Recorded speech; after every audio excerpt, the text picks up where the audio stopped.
Okay, this story is about a nurse that I once worked with who was a friend, but not a close friend. In other words, we worked together and we were friendly. We liked each other a lot, but we never really hung out outside of work.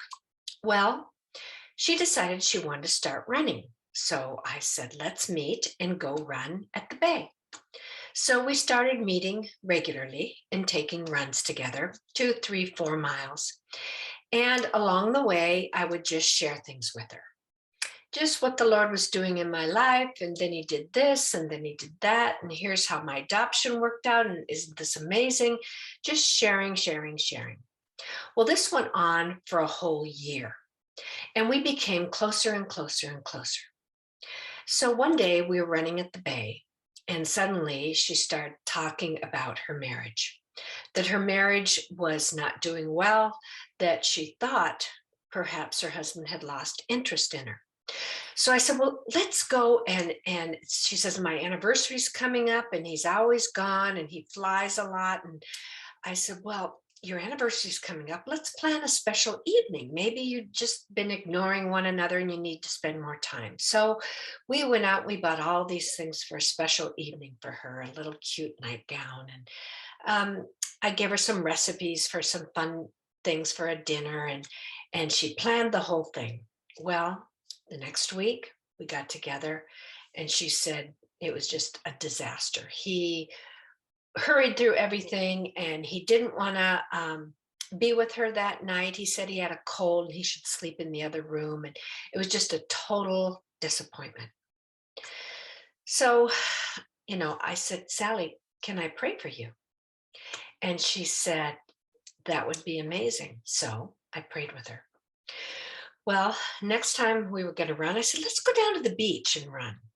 So we went down to the beach, and we're running along the water and the waves. And when we were done running, we were stretching and we sat down in the sand because the sun was beginning to set. And she began to cry and she began to tell me that she felt that her husband was actually having an affair. And I said, "Well, let's pray that God would reveal to you what's going on. He cares about you, He loves you." So we prayed. And that night, God woke her up in the middle of the night and she saw a light on in the other room in his office. So she snuck out and listened at the door. And sure enough, he was talking to some other woman. And she heard him say, "I love you and we'll be together soon." Well, she went in the burst through the door, confronted him, and they were going to move to the East Coast and she was going to quit her job and go with him. Well, not now. She found out that he had been having this affair for several years, that he had her on the East Coast. That's why he was flying there all the time. It was a mess, and her heart was broken. So we continued to run together. And one day we ran at Mission Bay again. And when we were all done, she just said, "My life is falling apart. I don't know what I'm going to do, where I'm going to go, what to do with the house. I'm just a mess."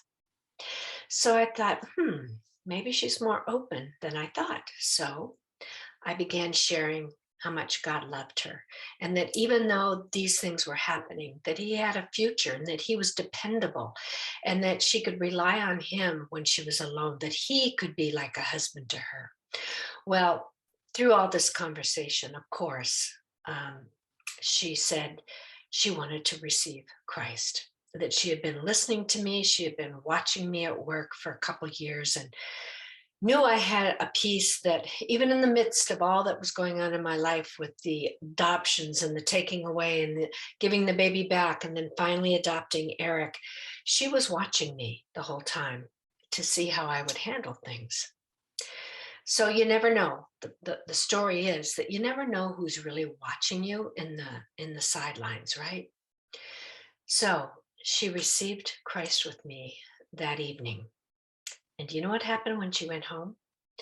She said, she called me that night and she said, "You won't believe this." She said, But I went home and I put my things down and I went out to get the mail. And do you know what? Somebody had put a Gospel of John track in my mailbox. I don't know who did it. None of my neighbors are Christian. I don't know where it came from. And I said, look at how God times everything and how he had somebody else be the next link in your chain to encourage you. And so remember, I was talking about Chris and how we're all a link in the chain. Well, somebody had no idea that we had just had this conversation and that Sally received Christ. But she was faithful to think, maybe I'll put a Gospel of John in her mailbox. You never know. Well, my friend saw this as a sign that God really did love her and care for her. And you know what the fun part at the end of this story is? Well, there was a nice looking young chaplain at our hospital, single, about her age. And guess what? Yep, they got married and they went on to live a happy life and have a child together. And to this day, she's following Jesus and we still stay in touch. So now you know the story of the friend who was watching. To be continued.